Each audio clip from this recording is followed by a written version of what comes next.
Welcome to Vyborg, a quaint medieval town situated in the Leningrad region in northern Russia.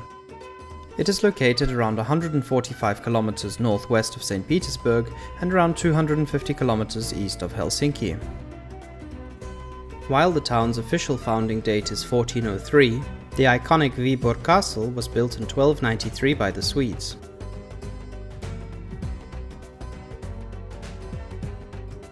The castle was built on the site of a former Karelian fort, and it is said that the area has been inhabited since at least the 11th century. As is typical for many medieval European towns, Vyborg has changed hands many times over the course of its history. In 1710, after nearly 500 years of Swedish rule, Vyborg was captured during the Great Northern War by the Tsardom of Russia led by Peter I. In 1812, it was recognized as part of the Grand Duchy of Finland, an autonomous part of the Russian Empire. Finland first declared independence in 1917, and Vyborg remained under Finnish control until 1940, when it was captured by the Soviet Union. Soviet rule didn't last very long, however, as only a year later, Finnish forces captured the city. However, as part of the peace agreement with Finland in 1944, the Soviet Union gained control over Vyborg once more, and it has remained a Russian city ever since. The city's tumultuous past is reflected in what remains today. Almost half of all buildings in Vyborg were destroyed in battle during the Second World War, when Finland was fighting alongside Nazi Germany against the Soviet Union, and to this day there are still many ruins to explore. Scattered among these ruins, you can also find older buildings that bear testament to Vyborg's complicated history. We'll now take a short tour of some of the most famous sites in Vyborg, and we'll start with the Burgers estate. What is left of the estate consists of a 3-story townhouse and a 2-story carriage house, and the foundations of other buildings that used to be part of the estate are still preserved today. The estate presumably belonged to a wealthy artisan or merchant and was built sometime between the 16th and 17th centuries, although its exact date of construction is unknown. We're now passing the indoor marketplace, as well as a very round tower which is unbelievably called the Round Tower. It was constructed between 1547 and 1550 and was part of the stone fortification that surrounded the city.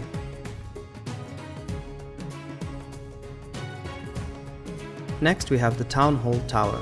It was constructed in the 1470s and also formed part of the fortifications that surrounded the city. The tower is now used as a museum where you can visit various exhibitions about medieval Vyborg. Next we have the Old Town Square, where we can find the Old Town Hall, which was built in 1643.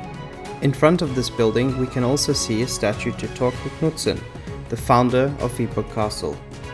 Due to its symbolism and significance, the building was often a target during the bigger wars in Vyborg. After its final renovations after the Second World War, the building was finally converted into a residential structure. Now we head over to what we could call the pièce de résistance of Vyborg, which is of course the Vyborg Castle. The castle was built for Torkel Knudsen, and it was an incredibly important strategic position as it was the easternmost part of Sweden and acted as the first line of defense against the Russians and the Karelian pagans. Understandably, the castle has also undergone many changes over the years. Walls have changed, towers have been destroyed, but the main one, St. Olav's Tower, is still intact today. The castle, predictably, now also serves as a museum. Here we have the oldest continually inhabited house, not only in Vyborg, but also in Russia, the Citizens' House. It was constructed sometime in the 16th century. Following renovations in the 1960s, the house now consists of 2 apartments. Apart from a few minor changes such as window size and ceiling height, the building has remained exactly the same as it was constructed all those years ago. We're now visiting the Aniensky fortifications, also known as Anne's Crown. Construction of the fortification started in the 1720s under Peter the Great as a defense against the Swedes. Construction was completed under the rule of Anna of Russia in 1741. The fortifications never experienced active war, however, as the Swedish border moved hundreds of kilometers west in the 1800s.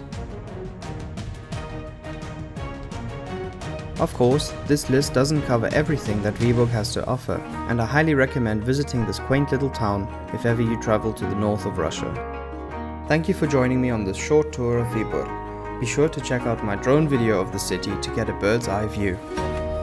Don't forget to like and leave a comment about your impressions of Vyborg. До свидания, bye for now.